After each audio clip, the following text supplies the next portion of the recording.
جو مال ماں باپ اور رشتہ دار چھوڑ مریں، تھوڑا ہو یا بہت، اس میں مردوں کا بھی حصہ ہے اور عورتوں کا بھی۔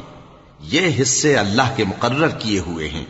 اور جب میراث کی تقسیم کے وقت غیر وارث رشتہ دار اور یتیم اور نادار لوگ آ جائیں تو ان کو بھی اس میں سے کچھ دے دو اور ان سے معقول بات کہو۔ اور ایسے لوگوں کو ڈرنا چاہیے جو ایسی حالت میں ہوں کہ اپنے بعد ننھے ننھے بچے چھوڑ جائیں اور ان کو ان کی نسبت خوف ہو کہ ہمارے مرنے کے بعد ان بیچاروں کا کیا ہوگا۔ پس چاہیے کہ یہ لوگ اللہ سے ڈریں اور درست بات کہیں۔ جو لوگ یتیموں کا مال ناجائز طور پر کھاتے ہیں وہ اپنے پیٹ میں آگ بھرتے ہیں اور ضرور دوزخ میں ڈالے جائیں گے۔